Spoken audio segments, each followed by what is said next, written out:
we welcome you on into another episode of the Big Time Sports Podcast Show with Mitch Spinell and Mitchell Balla here to give you the latest of what's happening in the world of athletics. Mitch is going to be back with you, man, after an abbreviated week. We're back here to recap a week's worth of stuff going on in the sports world. Good to be back, Mitch. We have plenty to talk about. In the sport of baseball, Major League Baseball, NBA, and a plethora of other topics we need to get to today. Absolutely. Before we get into the show, we want to remind you guys where you can find us here. Obviously, you can find us on YouTube.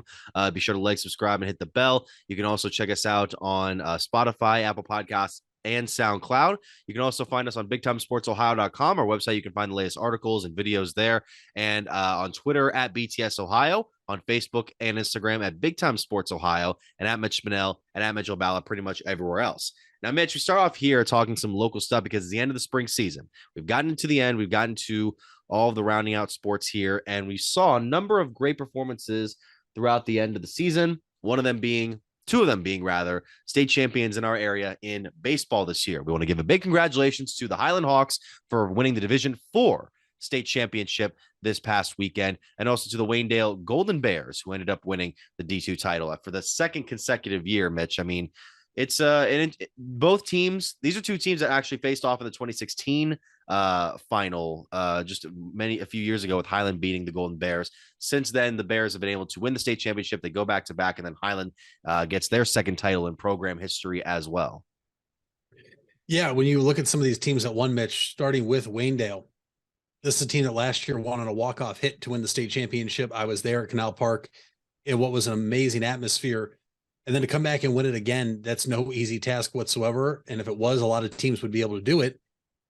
And the crazy thing is, Mitch, that the pitcher on the mound in both games still has one more year of high school baseball, if I'm not mistaken, for Apple Creek Waynedale. And I would have to imagine, now, obviously, it would be a very tough task, but if Waynedale were to get back to the same spot next year, if that would maybe be the first time ever a starting pitcher would start 3 consecutive state championship games and win all 3. 2 times in a row is crazy, but then to realize he was only a sophomore and a junior at the time, almost unfathomable. And it just shows that he's ready for the occasion. He steps up, and Waynedale then back-to-back state champions now after they defeated Harrison Central, who had a really, really great season this year in baseball. So it was no easy game for Waynedale, although the score may look different and say a different story, but that's not the case. They beat a very good Harrison Central team. So Waynedale, hats off to them, back-to-back state champs. The Huskies had a very solid performance throughout these playoffs with the Golden Bears. Last year, they had the walk-off hit in extra innings to get to their first state title. But this one, they had 15 hits in the championship game against the Huskies and were able to look very comfortable throughout the remainder of the contest, to the point where it seemed as if we were almost going to have a rare mercy ruling in the state tournament, which doesn't happen very often, but it's happened before. But they were able to win that for the second consecutive year. Highland, if they hadn't given up 4 runs in the 4th inning of their state championship game against Roosie, the defending state champion Roosie, I should mention, they might have had a mercy ruling on their hands because they got up 4-0 early on in the game. But they got into some trouble early on in that 4th where Will Schleybaugh, who gave up listen to this stat line: 3 1/3 innings, 0 hits, no hits, 7 walks, 5 strikeouts, 2 hit by pitches. That's how Roosie was able to kind of load the bases up for when Isaac Yoder comes into the game. And Yoder does give up a couple of hits to tie the game. But Yoder, throughout the rest of the contest, after Highland had that big 6-run top of the 5th inning, he was dominant from that point on. And the Hawks looked very, very comfortable from that stage of the game, to the point where I initially thought, like, is this going to be different from a lot of Highland teams we've seen in the past, where they actually might fold under pressure? But they didn't let it get to them. They were able to put together a number of runs on some solid hitting in the 5th, continue it a little more in the 6th and 7th, and then, post a 14-4 victory, one of the largest victory of the day in the Division IV final. So they were able to kind of reestablish some of the success that they had been gotten to back in 2016, and had a couple of state runs since then, but weren't able to finish the job. This time they were able to. You mentioned Yoder being put in a very tough spot to where you almost thought, is Highland going to fold under pressure? That's just such a hard spot to be brought into as a pitcher. Really, anybody, even as a pinch hitter, Mitch, with that pressure mounting on you. Obviously, you're one of 2 teams left in the state of Ohio for your respective division. You probably have a majority of your communities there watching you, but then for him to get out of it tied and then be dominant the rest of the way, what a huge boast of confidence that was for Highland. And then obviously the Bats took over in the 5th, 6th, and 7th, and that's why they walked away a 10-run plus winner and a 14-4 final score. Highland, Mitch, was remarkable all season long, and they end it how they would have liked to, with a dog pile at Canal Park, and they are the Division IV state champs this year. Absolutely. And the other teams that were able to also be successful this past weekend, Cincinnati Moeller able to continue building on their number of runs in the state tournament. They were able to win their Division I final early on Saturday. And then Kenston won the Division II final. Waynedale was Division III, but Kenston won the Division II final over Ontario. Both teams kind of surprising runs there, where Ontario going into the state tournament had 14 losses, but they're able to win their semifinal game against White House, and then they're able to come up just short in a 4-3 victory. The Kenston squad turns a double play at the end of the game on a line drive. That was unfortunate for Ontario, but very fortunate for them, as they were able to escape with that 1-run victory. And those are all the teams that we have set up for our state champions for baseball after we got to softball last week. I mean, Mitch, we've gone through this whole year of local high school sports, whether it be in the fall season for football and volleyball, where they get to basketball and wrestling in the winter, tennis in the fall, I should mention as well, depending on which league it is. And then you get to other stuff like track and field, baseball and softball in the spring. I mean, we've covered a lot of stuff in here. And what do you gather from some of the things we've seen this year, both in your area and mine? High school sports are amazing. That's what you can walk away with from everything we've covered so far this year, Mitch. And it's why that, big time sports covers so much, allows you and I to do this job. But you look at all the parity you have, the games that, the top teams in the area, but then they slip up because these other teams aren't bad teams. Sometimes just the talent at certain schools and levels outweighs talent in other spots, but high school sports is so pure. And that's the big reason I love it so much, especially when you're looking at these teams that look like Goliaths, and then you have the David in postseason tournaments in any sport, and the upsets are sprung. The Davids continue to go on and make these runs because they're just hot at the right time. It is so much fun to be able to cover this. And already, Mitch, we're already looking ahead to the fall with high school football schedules being released, figuring out where, the big time sports crew will be covering games. I mean, you see now high school football accounts on social media tweeting out their schedules. It doesn't stop. We might stop in terms of what we can cover over the summer when school is out, but I'm already excited for the high school football season this fall. What a tremendous school year it was for the 22-23 calendar year for high school sports. And it's going to be a little bit of a down period now, but craziness will ensue again in late August. Absolutely. And be sure to follow us on all of our accounts as well, the ones that I mentioned previously before, to get the latest on what's going on in the world of local high school sports in Summit and Tuscarawas counties and potentially beyond, depending on what the stories are.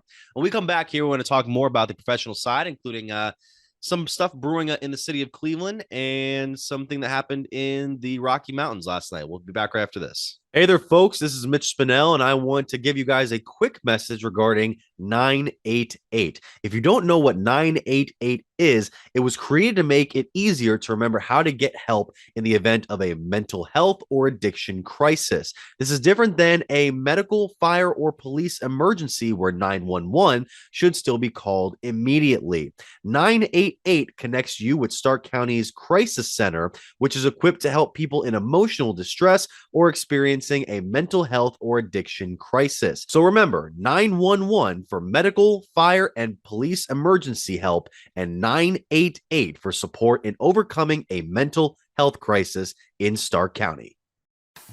Buying a home has never been so affordable with record low interest rates. Hartzler's Quality Housing is ready to put over 40 years of experience to work for you. Family owned and operated since 1978, Hartzler's has a wide selection of model homes on site with a knowledgeable team to help make your new home a reality. Open 6 days a week, visit them off I-77 in Dover or online at hartzlers.com. Hartzler's Quality Housing. Quality from start to finish. You deserve the best. And at Ferris Chevrolet, Buick, Cadillac, Toyota, that's what you get. We consider you, the customer, to be part of our family. Anybody can make promises, but when you visit Ferris, you get the Ferris deal from a Ferris wheel. So if you're looking for a car, truck, or van, think Ferris. Think Ferris. You invest a lot in your home and vehicle purchases. Van Nostrand Young and Associates want you to feel secure should anything happen to those investments. We partnered with providers like Grange Insurance and other industry leaders to be sure you're presented with the most complete coverage to fit your needs. Because we're not only here to protect the items you invest in, we're here to protect your future as well. Call Van Nostrand Young Insurance in North Canton at 330-497-1867. We all have 206 things in common. Our bones keep us up and moving. And we at Cleveland Clinic Union Hospital care about every single one of them. From the tip of your finger to a brand new hip, our orthopedic experts will keep you going while keeping you safe. For every break and breakthrough, for every bone and joint, for every care in the world. Get the care you need when and where you need it. Visit unionhospital.org. Wendy's without the Wendy's app is like Nugs without the sauce. Or a Frosty without the fries. Or a hamburger without the fresh beef. No! Level up.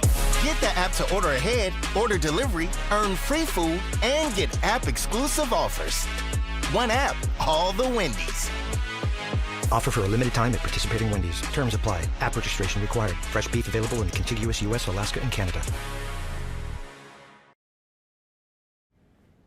Vive Auto Sales, located on West High Avenue in New Philadelphia and Cleveland Avenue in Canton, is a used car dealership committed to getting financing for everyone. We give every customer that walks in our showrooms a prime buying experience, no matter their credit score or financial situation. Current inventory can be viewed at www.wefinancenow.com. Check out our Facebook pages for the most up-to-date information about upcoming events and promotions happening at Vive Auto Sales.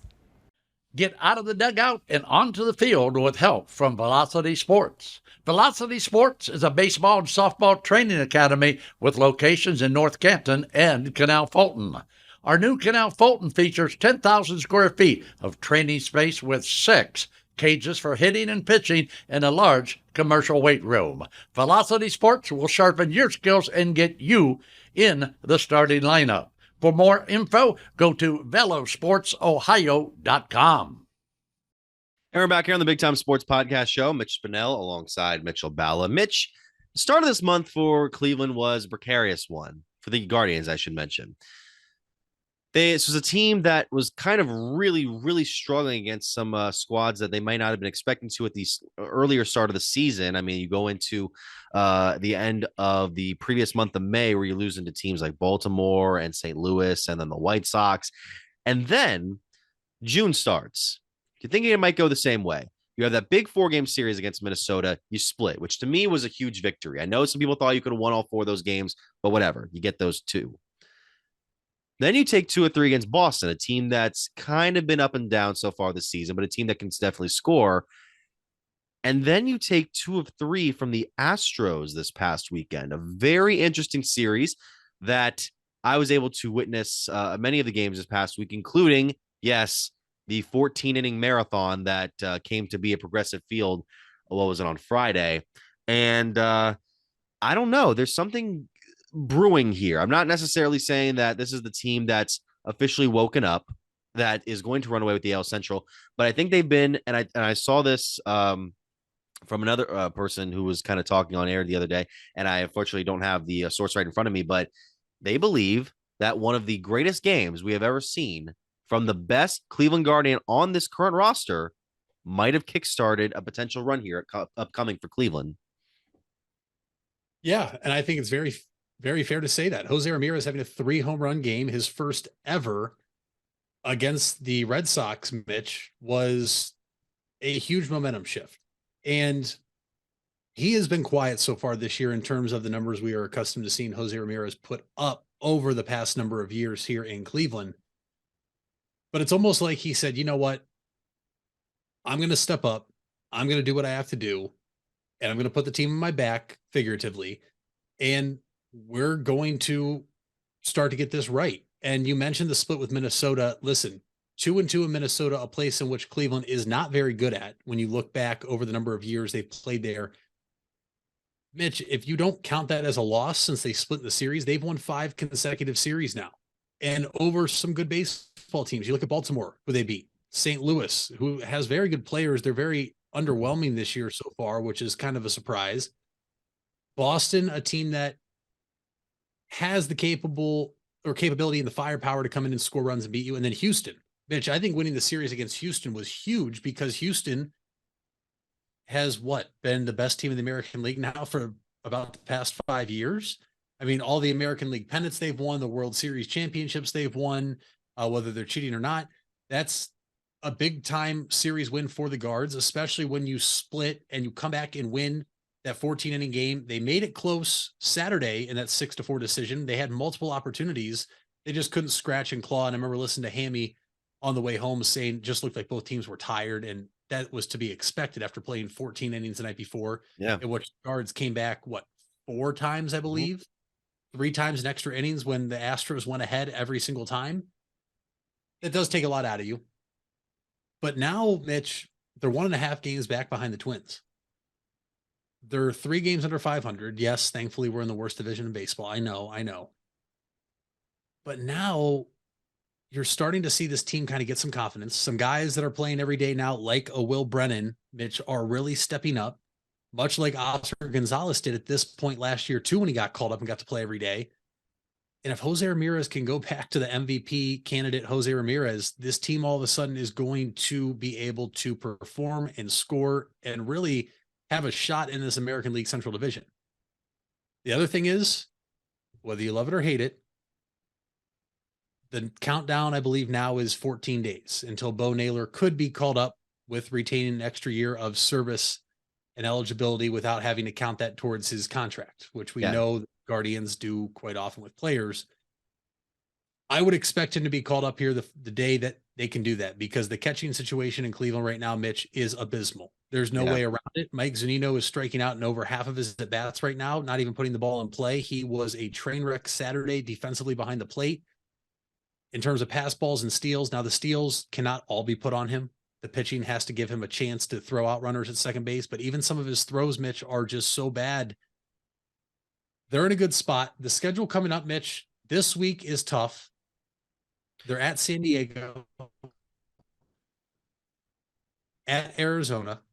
Those are 2 good teams. I mean, Arizona, Mitch, right now, I think is probably one of the biggest surprises in Major League Baseball. They're leading the National League West. This is a very young team, kind of reminiscent of what the Guardians were last year. They have really what I think, as long as he stays healthy, Mitch, and just plays average baseball, the rookie of the year in Corbin Carroll. He is a phenomenal baseball player. And then they come home, they face Oakland. Oakland's not a good baseball team. Then you get Milwaukee. We'll see what happens there. But then to end the month of June, you go on the road again to play Kansas City and the Chicago Cubs. Both of those are not good baseball teams. So the schedule's starting to get a little bit more favorable here. Can they keep it up? We'll have to wait and see, especially since they're going out on the road in the West. But they really kind of turned it on recently. And so far in the month of June, Mitch, I believe they're first or second in almost every offensive category in the American League, if not Major League Baseball. And that's exactly what you want to see from this team when you're looking at hits, average, RBIs. The only issue I have is the fact that Josh Naylor, I believe, is leading the American League in RBIs, and he's 10th in first baseman voting. That has to change. Yeah. I was going to say, I didn't see the other all-star votes who's just ahead of him, but yeah, it doesn't look like the Guardians, unless Jose makes a big push here, it doesn't look like the Guardians will have a starter for the All-Star game this year, which is kind of like whatever to me. But yeah, I could see Naylor getting a little bit more love if he keeps up the run he's been having, because he came up big in that game that I mentioned, the 14-inning game, having that 2-out hit that was 10 feet away from a walk-off home run. And yeah, the guy's been raking so far this year. You mentioned Arizona as well. That's a team that's already 4 games ahead. I thought it was 1 or 2 games. It's 4 games ahead of the Dodgers now in the NL West. They've won 6 in a row. They've gone 8 out of their last 10 games. They've won 8 out of their last 10. Dodgers are kind of reeling. They've lost 3 out of their they lost 7 out of their last 10, so they got to pick it up. And yeah, the teams you mentioned here, it's going to be an interesting West Coast trip to say the least against some unlikely opponents in usual years for Cleveland. You mentioned one thing, and I need to talk about this story because it's so stupid to me.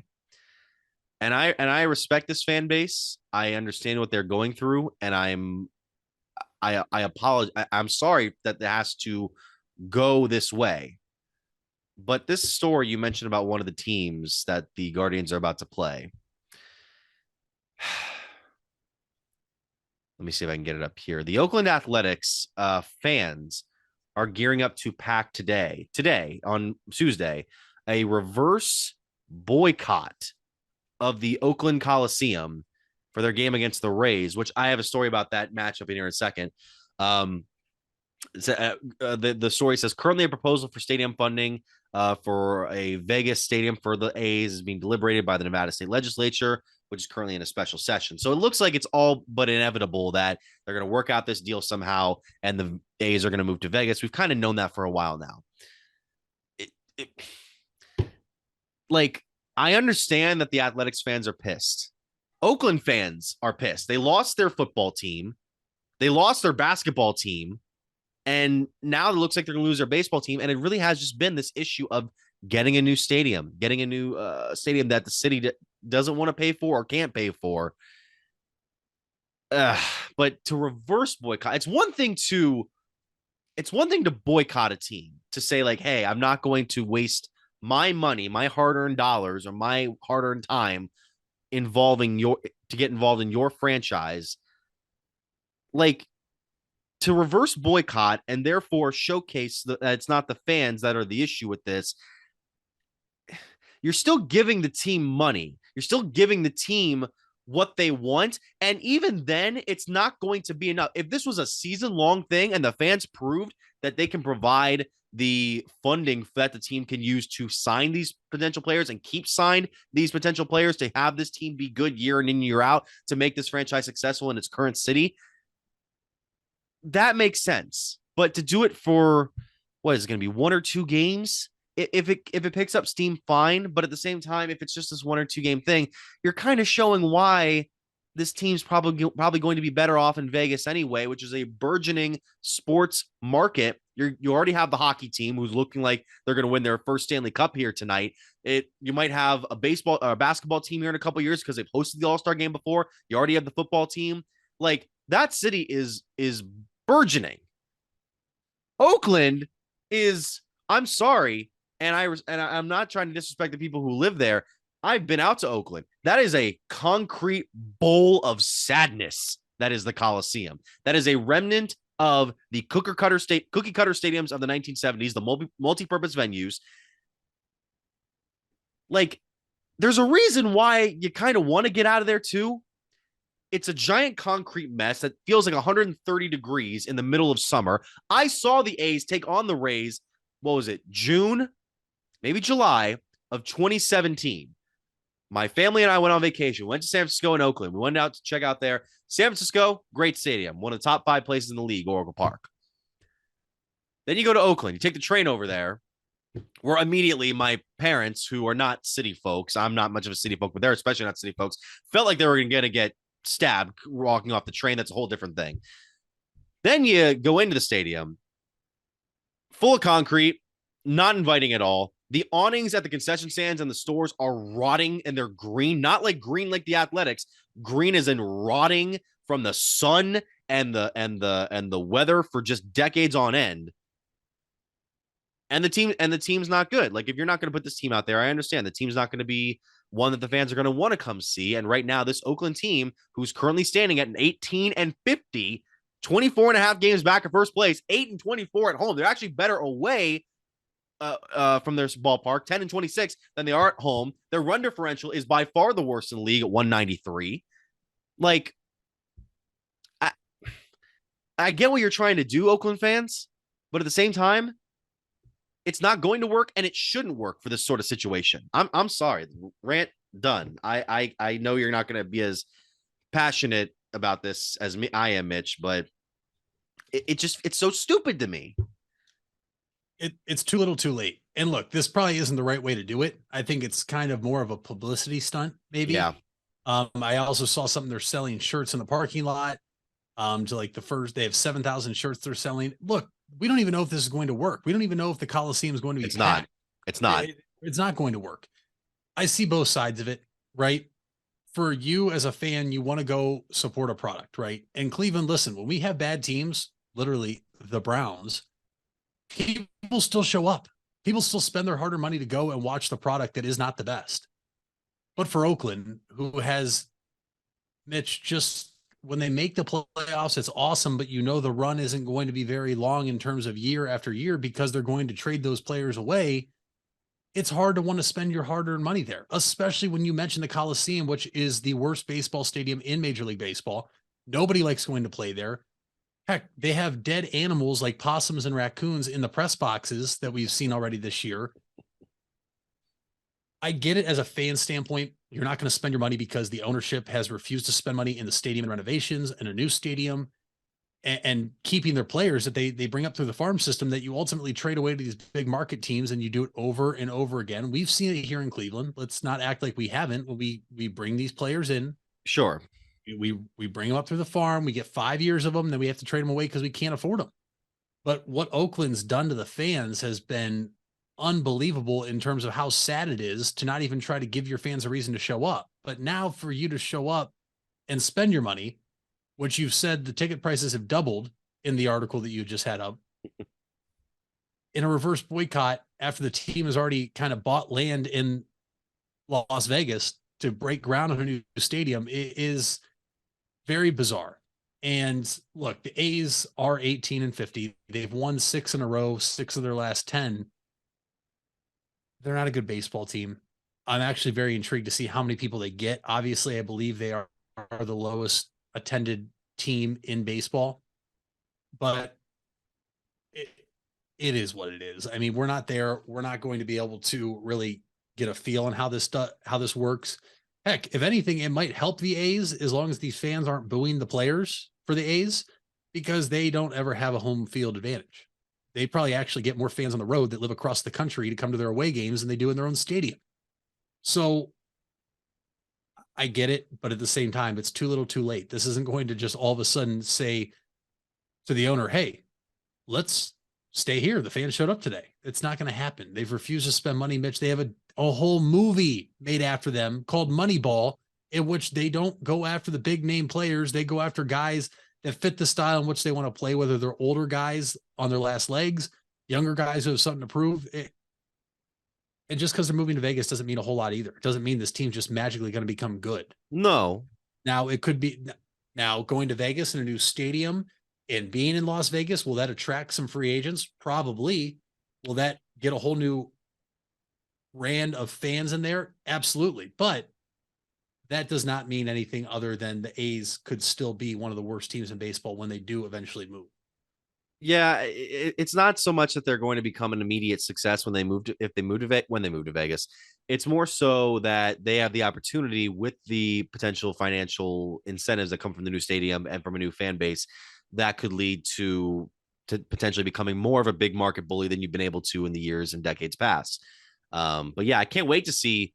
I don't even know how much is a Coliseum. A lot if they open everything up. Let me see. Oakland. I'm typing on this thing over here, so it's like Coliseum things falling apart over here.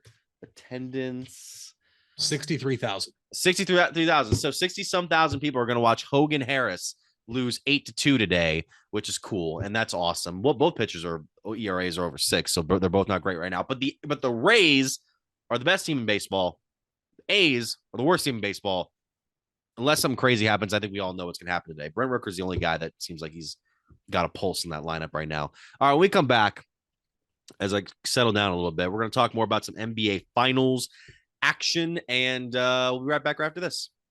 The Furby Electric Supply Company has bright ideas for your home. Save money by converting to energy-efficient electrical products or add ambiance with beautiful lighting features. It begins with a professional consultation and a visit to the Furby Lighting Showroom. Then certified Furby contractors complete your project right and on time. Since 1934, 4 generations have built a reputation of quality and trust, and they offer emergency services too. Just visit Furby.com. That's F-U-R-B-A-Y. The Furby Electric Supply Company.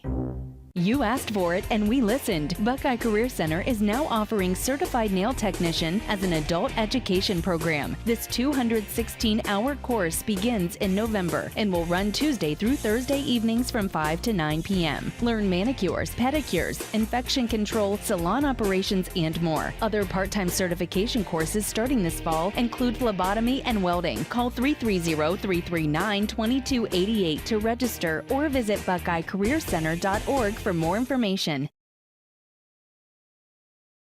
If you're looking for a new or pre-owned car or truck, why not see the Parkway Auto Group? Parkway is a special group of automotive experts with 8 brands to satisfy your needs. Come see the difference at the Parkway Auto Group on Commercial Parkway in Dover. 8 brands and 1 family. It's Parkway Auto Group. Fall is in the air and part-time career enhancement courses at Buckeye Career Center are on the horizon. Registration is now open for Introduction to Beekeeping, Basic Small Engine Repair, and Sign Language. These part-time offerings run on Tuesday evenings and begin in November. Let Buckeye Career Center help you learn a new skill or advance your current skill set. Call 330-339-2288 for more information or to reserve your seat in one of these or our other part-time classes. You matter. Everyone plays a part. We all have a role. Each of us can make a difference. You do matter, and the best way to have a positive impact is to pay it forward. With each of us helping one another to cope, feel better, and know that we belong. Pass on the positivity today. Tell someone else they matter too. Alt Care. Alt Care, Alt Care. Where you matter. We all have 206 things in common. Our bones keep us up and moving. And we at Cleveland Clinic Union Hospital care about every single one of them. From the tip of your finger to a brand new hip, our orthopedic experts will keep you going while keeping you safe. For every break and breakthrough, for every bone and joint, for every care in the world. Get the care you need when and where you need it. Visit unionhospital.org. Employee benefits, although time-consuming and expensive, is one of the top considerations for those making a job change. At Hummel Group, we help businesses craft benefit strategies that align with company goals. Through an emphasis on cost containment, leveraging technology, and benefits administration, we save your team valuable time. Your employees call us with questions, not you. Visit HummelHelps.com or call 800-860-1060. Don't just get insurance. Get Hummel. June is National Safety Month. Did you know that 80% of injuries related to falling in a home happen in the bathroom, mostly to folks over the age of 65? If you find it hard to get in and out of a standard bathtub and need a new walk-in shower or convenient walk-in bathtub, then call the professionals at JR Bath. JR Bath has been helping to make bathrooms beautiful and safer since 1976. Call JR Bath at 330-494-2365 or visit us at jrbath.com. And we're back to here on the Big Time Sports Podcast Show. Mitch, we got to give a shout out to the Denver Nuggets for winning their first NBA championship last night in a victory over the Miami Heat, a game that kind of came down to the wire out in Denver, but they were able to pull it off. I mean, we saw the post game last night, Mitch, and I think we as Cleveland fans, I think we set the example back in 2016 in the way in which a city can really passionately celebrate a team's first championship. Last night, Mitch, would you consider this to be one of the tamer sides of that's the thing too? Last night, people were kind of getting on the Denver Nuggets, a little bit of Nikola Jokic, but I have my doubts about that for a second for the way that they celebrated their championship. First championship in franchise history and second one since the Avalanche won last year. Do you think it's more grating to see a first-time champion city celebrate in the way it seemed, or a perennial winner like your Lakers, your Celtics, and your Warriors, so to say, just kind of look at their championship and be like, oh, another one, and that's it. Like, which one's worse to you? The second one for sure. I think that when you win your first, sometimes you don't know how to celebrate and react. Here in Cleveland, though, Mitch, you mentioned the Avalanche. Obviously, they had seen it before. They had a number of teams, the Broncos, a while back. Well, not even a while back. I mean, with Peyton Manning, they won the Super Bowl 6 years ago. They had seen the championship parade and a championship team before. This just happened to be their first in basketball. Where in Cleveland, we had not had one in a long time. Yes. Until the 2016 Cavs won it. And is it really a basketball city? I don't know. No. I wouldn't consider Cleveland a basketball city, but when you have one of your own and LeBron James, who grew up 30 minutes south of the city, that holds a little bit different value as well. Also completing one of the greatest comebacks of all time. The Nuggets, though, Mitch, they were the best team in the West all season long. Yep. They're best team in the NBA all season long. Yeah. Jokic, I think it's easy to say now is the best player in the NBA as it stands. And he proved that throughout the entire postseason run. And the way in which the Nuggets won the finals in all 4 of their wins. Last night, a defensive slugfest against the Heat. It was remarkable. And this is a team that Mitch has been building. It's been about a 7-year window now, or 7-year run of them building through the draft, overcoming injuries, getting a couple pieces in free agency and via trade. Zach Lowe wrote an article on ESPN highlighting this, and it finally comes to fruition for them. I mean, this is a team that was the number 1 seed in the West the past 2 years and couldn't get it done. But Jamal Murray and Nikola Jokic really just flipped a switch and said, we're winning it all this year. And sure enough, they did. Their hardest series may have been the second or the Western Conference Finals, even though they swept the Lakers. Those games were close. And yes, the Heat got game 2 in Denver, but you never really thought the Heat had a chance once Denver won game 3 and then won game 4. The Heat did not have the type of team to be able to overcome a 3-run deficit like the Cavs did, right? And Jimmy Butler last night in game 5, Mitch, just was not good at all. He had 21 points, 5 of 18 from the field. Yeah. But the Heat just ran out of gas. And this is a team that lost their first playing game, had to win the winner-take-all playing game against the Toronto Raptors, or excuse me, the Chicago Bulls. And then they made some very, very impressive and improbable runs throughout the playoffs to get to the finals. And this is a team that really, Mitch, was a 2-man show for the most part in Jimmy Butler and Bam Adebayo. And the Nuggets were just a complete team. I mean, you look at some of the guys off the bench and both the Browns, Christian Brown. You had a huge game from Aaron Gordon. And really, it wasn't so much coaching. It was just more so the better team won.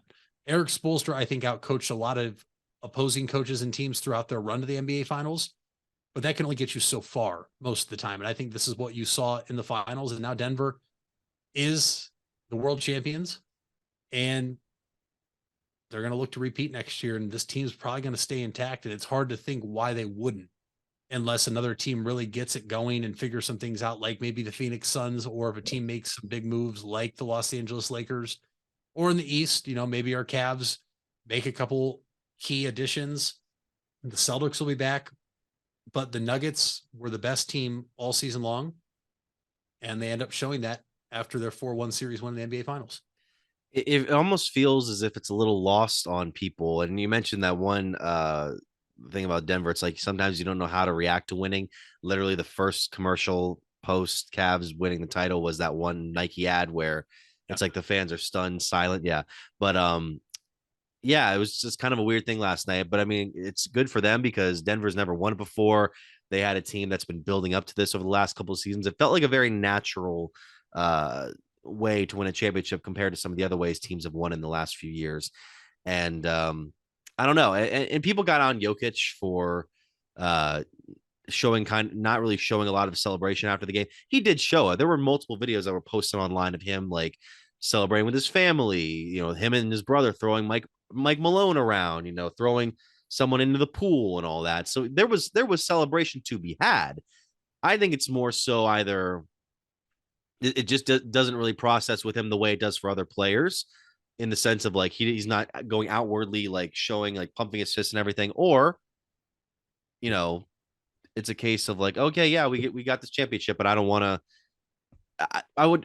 Part of me wonders if it's for a bit as well. It's like, okay, I got to play up this facade of, oh, I'm just another day at the office, basically. Even though this is not just another day, it doesn't matter. The man is the best player in the NBA, and it is unfortunately a little lost on an era where I was reading this one article today. It does feel like being the best in the NBA now doesn't mean a ton in the post Jordan, post LeBron world eras where you kind of knew who those guys were at the top, and then everyone was fighting for second place for years.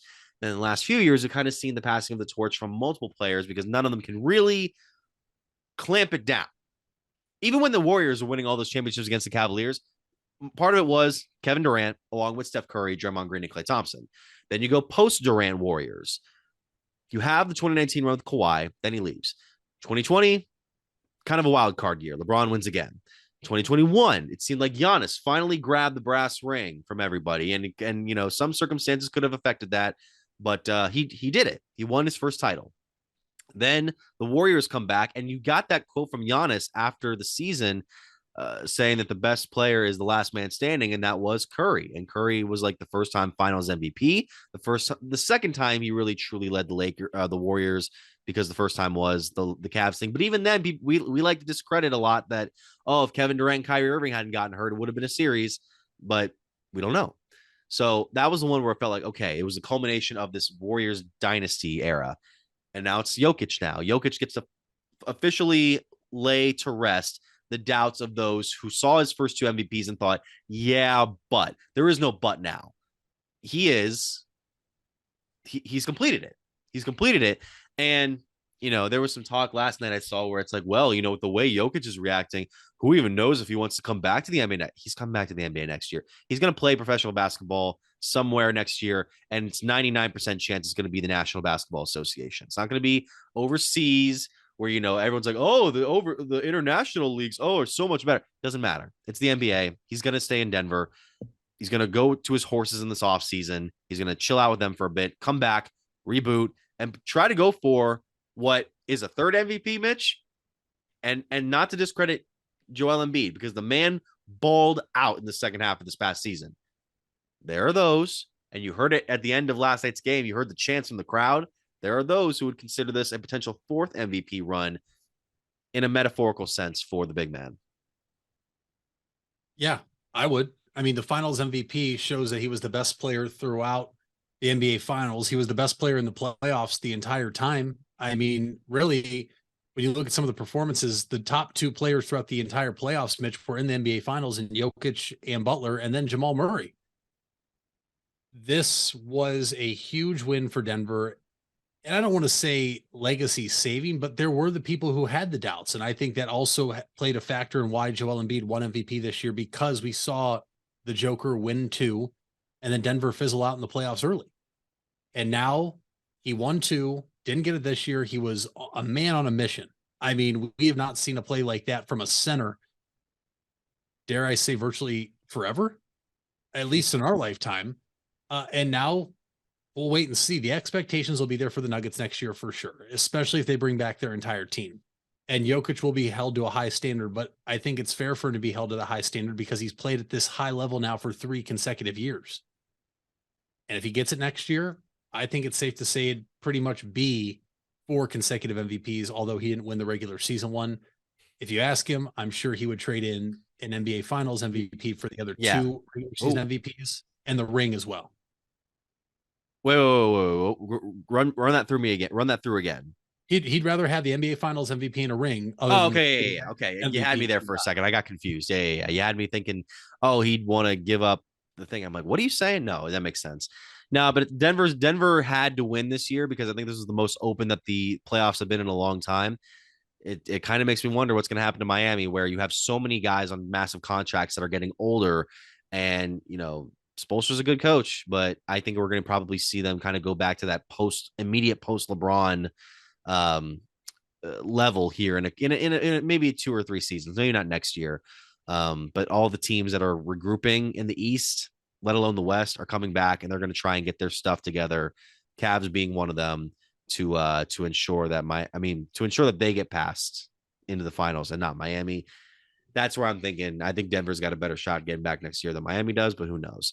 But as far as that goes, we'll take a quick break. When we come back, we'll go on to more stuff here in the sports world right after this. Hey there, folks. This is Mitch Spinell, and I want to give you guys a quick message regarding 988. If you don't know what 988 is, it was created to make it easier to remember how to get help in the event of a mental health or addiction crisis. This is different than a medical, fire, or police emergency where 911 should still be called immediately. 988 connects you with Stark County's Crisis Center, which is equipped to help people in emotional distress or experiencing a mental health or addiction crisis. So remember, 911 for medical, fire, and police emergency help, and 988 for support in overcoming a mental health crisis in Stark County.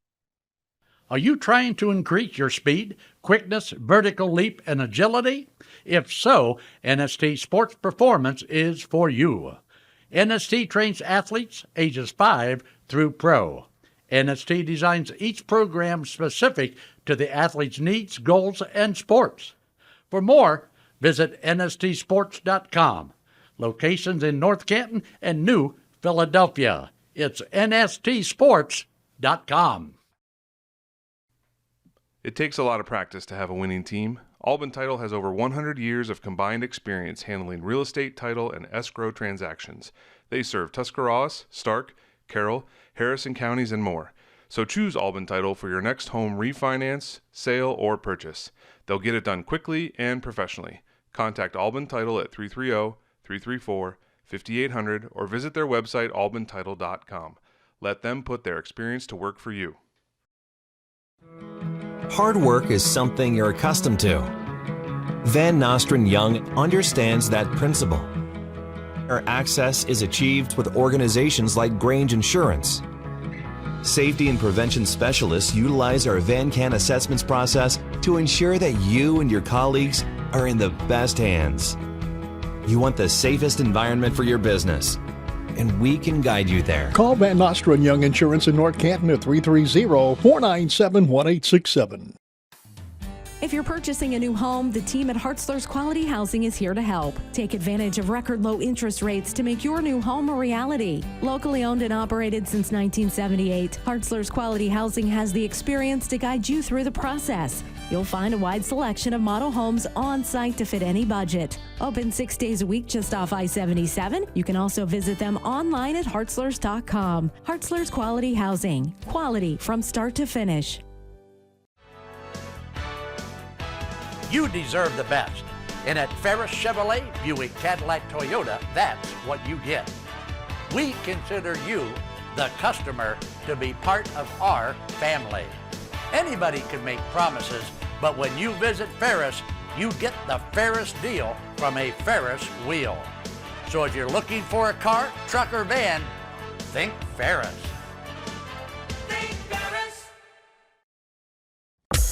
Wendy's without the Wendy's app is like Nugs without the sauce. Or a Frosty without the fries. Or a hamburger without the fresh beef. No! Level up. Get the app to order ahead, order delivery, earn free food, and get app-exclusive offers. One app, all the Wendy's. Offer for a limited time at participating Wendy's. Terms apply. App registration required. Fresh beef available in contiguous U.S., Alaska, and Canada.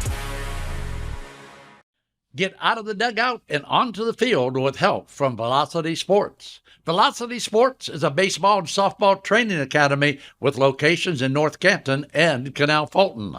Our new Canal Fulton features 10,000 square feet of training space with 6 cages for hitting and pitching and a large commercial weight room. Velocity Sports will sharpen your skills and get you in the starting lineup. For more info, go to velosportsohio.com. Turning 65 soon or already on Medicare? Hummel Group can help you explore your options and find a plan that fits your unique healthcare needs and budget. Our experienced agents provide personalized advice and help you compare plans from top insurance carriers for free. We're here to help you find the Medicare plan that's right for you. Visit HummelHelps.com or call 800-860-1060 to speak to an agent about Medicare. Don't just get insurance, get Hummel. Back here on the Big Time Sports Podcast Show. I mean, Mitch Spinell, Mitchell Balla here. Mitch, a lot of stuff happening in the last week that we didn't even be able to get to the previous week. The big story that came out that I know that I had a lot of interest in, I don't know about you, was the merger between the Professional Golf Association and the Live Tour that kind of became finalized. And it kind of threw a lot of people off guard because this looked like two leagues that were going to be going at it legally through the next couple of months, if not years. And all of a sudden it's like, oh, PGA accepted a deal. Now we're going to get the Live guys back in the mix here. And it's just this weird mess of, like, when I saw it, I thought to myself, you know what, just forget you. What's his name? Jay Monahan, the guy who came out and said, like, oh, it's like, tried to like play it off as, oh, the players don't realize the moral stand that they're taking by accepting this money. And all of a sudden they're starting to make a deal with the Saudi tour and to just make this thing to where they're probably going to make some money now. Forget it. Like, this is the way it works. To me, this is the way it works. This is why I didn't get upset when everybody else was like, oh, how can Brooks Koepka and Phil Mickelson, how could they do this to us? And it's like, okay, they're accepting a life-changing amount of money to go play in another golf tour, play golf for a living. They're not killing anybody by playing golf. They're not doing anything crazy by playing golf. They're taking the money in this. And I know there's the sort of details that might be in the mix of, oh, well, these tours that are backed by the people that they're backed by. I mean, there might be some stuff involved with them. I'm not as highly informed on that as probably I should. But when I saw this whole thing come to be between the PGA and Live, I just thought, you know what? All right, they're just going to work it out, fight it out. And then to see this, I'm like, okay, you know what? You were just, you were not having it the whole time. That's where I basically stand. I think that it was inevitable that eventually this was probably going to happen. Now, I never saw it happening this soon. And Mitch, the biggest losers here are the golfers that said, no, we're not going over there. We're going to stay here, like a Tiger Woods, like a Rory McIlroy. And they lose out on not just a couple million, not just tens of millions, hundreds of millions of dollars. Now, these guys are fine without it, right? We know that the two names I mentioned, Tiger and Rory, they've made a lot of money throughout their golf career, winning numerous different events and championships. But those players, Mitch, have to be upset with themselves in the back of their head, knowing they could have gotten the bag, and then still eventually been part of the PGA Tour again. Now, as they're merging and having a partnership, it's very interesting because now the people that left, like Phil Mickelson, Dustin Johnson, Brooks Koepka, and a number of other golfers that people wanted to give all the hate to, they're back. And we saw Brooks Koepka just a few weeks ago, Mitch, have a phenomenal performance in which he won an event. And now they were allowed to, on the Live, play in certain championships, not all of them that the PGA Tour was a part of. Now they're going to be back. So now you're having the best golfers in the world take part in almost every single event again. And it's good for the sport in that aspect, right? You want to see the best go against the best. You didn't want to see the best go over somewhere else and have to find them on a channel that a lot of people didn't even know existed in the CW to watch Live Golf, while you're watching on CBS, you know, whomever it is on the PGA Tour come around on hole 18, needing a par to win and walking away with a lot of money, winning whatever Open they were playing that weekend. There's a lot of hate. There's a lot of respect. This is going to be very interesting now. There's a lot of people who are outraged by it. There's other people who aren't outraged by it at all because it seemed like this could eventually happen. It just happened, in my opinion, Mitch, a lot faster than I ever would have thought. And now we're going to see the best against the best again. Not that the other golfers that aren't at the top or big name aren't great golfers. I mean, heck, anybody that's in the tour right now, Mitch, is phenomenal at golf. But this is going to make golf a lot more enjoyable, I think, for all the people that watched it in the first place before the Live Tour became a thing. When you were watching these guys go at it week in, week out in whatever event it was, I'm here for it. I just think the biggest losers here are the golfers that said no and lost all that money, and now they're sitting here and they're still making money, but not nearly as much as what Johnson, Mickelson, and others are making that went to Live Tour first. And it's gonna cause more of a rift between the players that defected and the ones who didn't. I mean, there's already this week's tour starting off. I think Brooks Koepka and Rory McIlroy are going to be in the same group starting off. I saw on Thursday, so that's going to be a whole thing. Not publicly, it seems, because those guys have enough public class to overcome that. But what do you make? I mean, you mentioned it's going to make golf more fun for the people. The people know that. There are some people that are going to be like, you know what? Forget the PGA, because they basically just said, hey, we made this stand against a league that was backed by people that we don't share the same values or morals with. And then basically it's like, you gave us some money, let's work things out. It's essentially like if another country started their own upstart baseball league, took a bunch of the best players from Major League Baseball already, and then Major League Baseball said, how dare these people exploit their values for money. And then Major League Baseball's like, you know what? Let's try to bring back some of these guys. Let's work a little bit of a thing out here. Because Monahan's already said it's not really a merger between the two sides. It's basically a merger. It's basically them combining the two together without officially calling it a new league now. Still the PGA for now, still the Live Tour for now. Whatever. It's a big whatever to me. Yeah, I mean, that's what it is. And look, Mitch, one thing I've learned, and I know you've learned it, is you're never going to make everybody happy. And what's funny is the people that say, I'm not going to watch this now, the PGA sold their soul for all this. You're still going to be the ones that have the final round on your TV or watching at a bar or somewhere eventually. You might boycott it here for the beginning, but you're going to come back and watch if you really love golf. Yeah. Let's be honest. If you really love golf, you're going to watch, especially when all the top players are back on their A game, going at it head to head. And the drama now that is going to be in these groups. You mentioned Brooks and Rory in the same group for this weekend. I mean, heck, everybody knows we want to see Bryson and Brooks because they apparently hate each other, but you're still going to watch. You will. Whether you're listening or watching right now, say, no, I'm not, you're eventually going to watch. It's just part of human nature. How many times have we said that about other athletes, Mitch, in our lifetime and sports teams? How many times have we said we have to find a new NFL team to root for because we can't take the Browns anymore? And yet here we are yet again, getting ready for another football season for the Cleveland Browns. Look, did the PGA make a move that a lot of people don't agree with? Absolutely. There's no doubt about that, especially when they took the stand they did when Live Tour came out.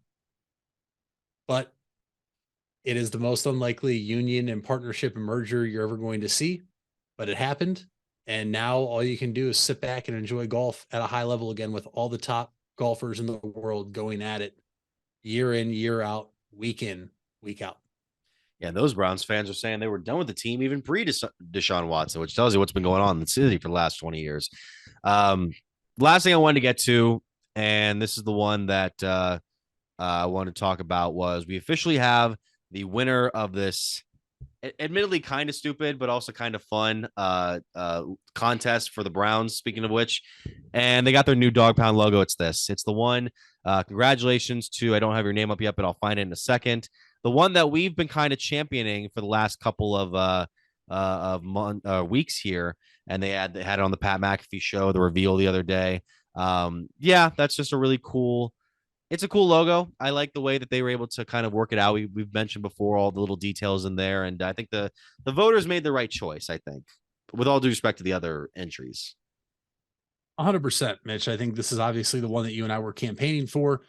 It wasn't too cartoonish or kiddish. Obviously, we know last year we had Brownie the Elf at midfield. Some people loved it. Some people hated it. Other people that didn't have any connection to the Browns were so confused why there was an elf at midfield. Not saying this will be at midfield, but this to me is a win for the Browns in terms of having a dog pound logo. You saw the history and everything, the minute details inside the logo and how it connects to the city of Cleveland. This to me was the one I loved right off the bat when they came out with the finalists. And I think this is a great choice for the Browns. I'm excited. I can definitely buy gear with this logo on it now. I 100% will buy gear with this logo on it. And I'm very excited to see how they utilize this and where they place it inside. Well, not First Energy Stadium, where they put it inside the stadium now, and just all the different types of gear they come out with. But all in all, the Browns got something right. They don't have official merchandise for this already, do they? Not that I've seen yet. Because I saw it was Brad Stainbrook who tweeted this picture of he says here new dog logo merchandise is now available. This doesn't look quite good to me. The hats here. They had a shirt on Pat McAfee's show the other day. It was like a tank top, and that looked kind of cool. But this one, I'm like, I don't know about that. I'll have to look it up after the show and see if there's anything that we can buy. Yeah, I'll definitely get something. Hopefully, a nice like golf polo. I've been looking for a brown golf polo. That'd be that nice. I really loved for a while, but no, I'm happy with this logo from the Cleveland Browns. Very nice. So that is all the time we have here on the Big Time Sports Podcast Show. We want to thank you guys for listening and watching. We mentioned all the stuff at the top of the show. So, Mitch, we want to round it out here. What is our fact of the day today? Mitch, did you know that lobsters can theoretically live forever? Now, they're still susceptible to death by disease or attack, but lobsters can theoretically live forever because getting older does not raise their chance of dying. An enzyme known as telomerase prevents the DNA in lobster cells from being damaged, and they are replicated instead. So if they are not in an attack or get a disease, lobsters may live forever. Well, that would be nice. I was going to say the one thing you forgot to mention was attacks, disease, and I guess I was going to say like boiling hot pots of water could be an attack too. But that was always the thing when it's like when I was a kid, we would always go to Bueller's and we'd always see the lobsters in the tank. They've gotten rid of the tank since then, but I always would be like, oh, cool lobsters. And then I found out what they do to them after that. And I thought, oh, and I've only eaten lobster twice in my life, so I'm not that big of a guy in it anyway. So anyways, yep. Thank you guys for listening or watching to the Big Time Sports Podcast Show.